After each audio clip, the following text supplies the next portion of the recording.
Assalamualaikum warahmatullahi wabarakatuh. Sahabat Kang Gino dimanapun Anda berada, kembali lagi di channel Kang Gino Bercerita. Pada kesempatan kali ini Kang Gino akan menyampaikan kisahnya 10 orang yang dijamin masuk surga, yaitu orang ke-6 yang bernama Zubair bin Awam.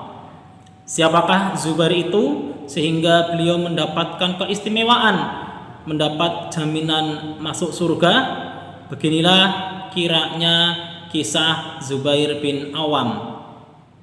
Zubair bin Awam adalah pengikut setia Rasulullah Sallallahu Alaihi Wasallam. Tolhah dan Ubaidillah adalah dua serangkai.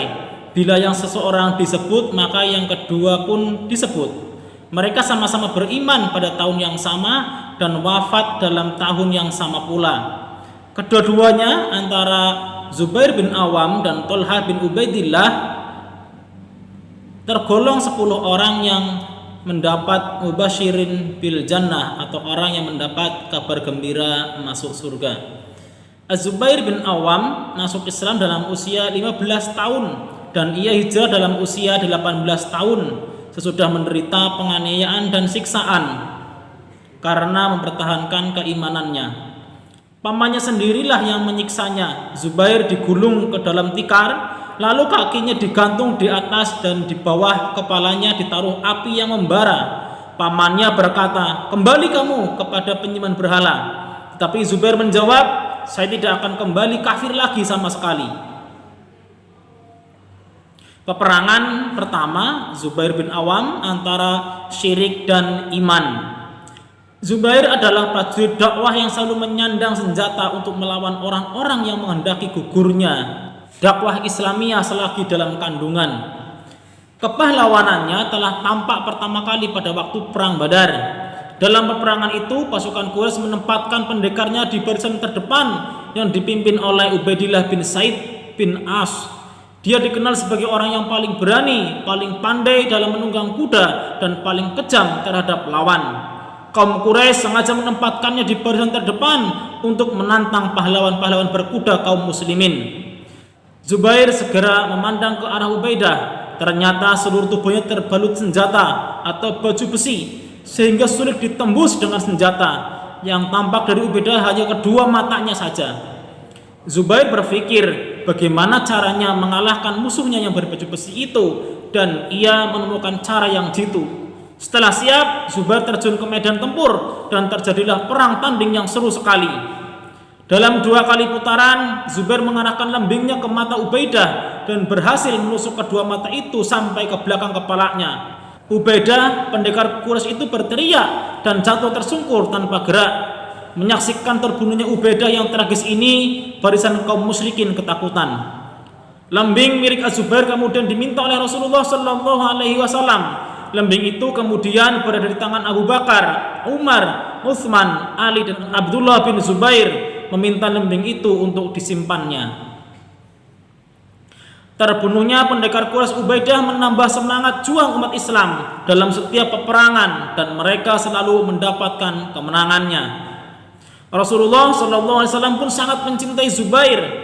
Rasulullah SAW merasa bangga terhadap Zubair dan ia bersabda, "Setiap nabi mempunyai pengikut pendamping yang setia atau disebut dengan hawari, dan hawariku adalah Az-Zubair bin Awam." Kecintaan Rasulullah SAW kepada Az-Zubair bukan hanya disebabkan karena ia adalah anak bibi Rasulullah SAW atau karena suami dari Asma, putri Abu Bakar As-Siddiq, yang pernah mengantar makanan ke Gua Thur untuk Nabi SAW dan Abu Bakar. Tetapi karena Az-Zubair memang seorang pemuda yang setia, ikhlas, jujur, kuat, berani, murah tangan, dan telah menjual diri dan hartanya kepada Allah Subhanahu wa Ta'ala. Dia orang yang berkarakter tinggi dan berakhlak mulia. Keberanian dan kedermawanannya berimbang seperti 2 ekor kuda balap yang sedang berpacu.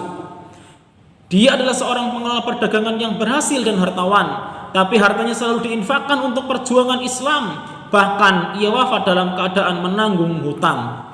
Jiwa tawakalnya kepada Allah amat kuat, dan ketika mendekati ajalnya, ia berwasiat kepada anaknya Abdullah agar melunasi hutang-hutangnya. Az-Zubair bin Awam merupakan orang yang pertama kali menyambut panggilan jihad. bila diserukan, ayo berjihad fisabilillah, maka ia akan segera menjadi orang pertama yang datang menyambut seruan itu. Oleh karena itu, Az-Zubair selalu mengikuti seluruh peperangan bersama Rasulullah SAW. Selama hidupnya, ia tidak pernah absen dalam berjihad. Ketika kaum muslimin mengepung perbentengan Bani Quraidah yang kokoh dan sulit dikuasai, Az-Zubair bersama Ali bin Abi Thalib menyerbu dengan memanjat benteng tersebut. Dengan berani ia membuka pintu-pintu benteng itu sehingga kaum muslimin dapat memasuki dan menguasai benteng tersebut. Begitu pula kesiapan Az-Zubair dalam menyambut seruan jihad pada perang Ahzab dan peperangan lainnya. Bila Rasulullah SAW melihatnya, beliau tersenyum ridho dan gembira seraya bersabda, tiap nabi mempunyai kawan dan pembela setia atau hawari, dan di antara hawariku adalah Az-Zubair bin Awam.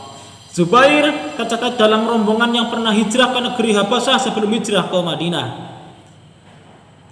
Az-Zubair menurut pandangan Rasulullah SAW merupakan seorang diri atau satu orang yang bernilai 1000 orang.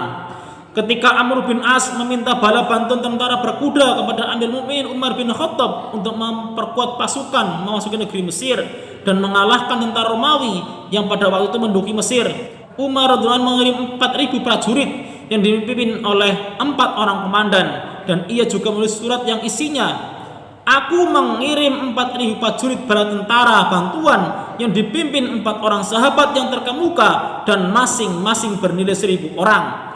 Tahukah Anda siapa 4 orang komandan itu? Mereka adalah Az-Zubair bin Awam, Ubaidah bin As-Samit, Al-Miqdad ibn Al-Aswad, dan Maslamah bin Mukhalid.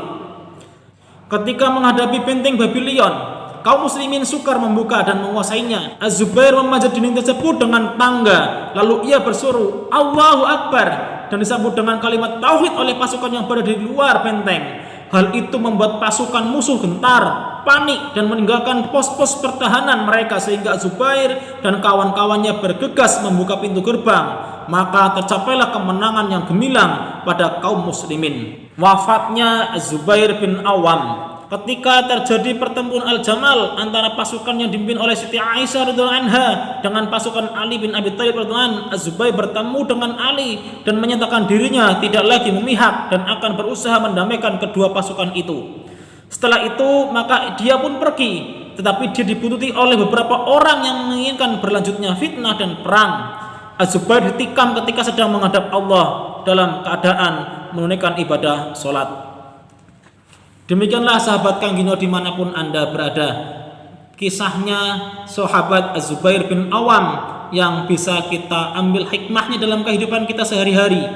Sifatnya yang setia, yang jujur, yang ikhlas, dermawan, dan lain sebagainya, sifat terpuji itu yang menjadikannya beliau menjadi teman setia Rasulullah Sallallahu Alaihi Wasallam dan mendapatkan kabar gembira masuk surga. Demikian dari Kang Gino, semoga ada manfaatnya.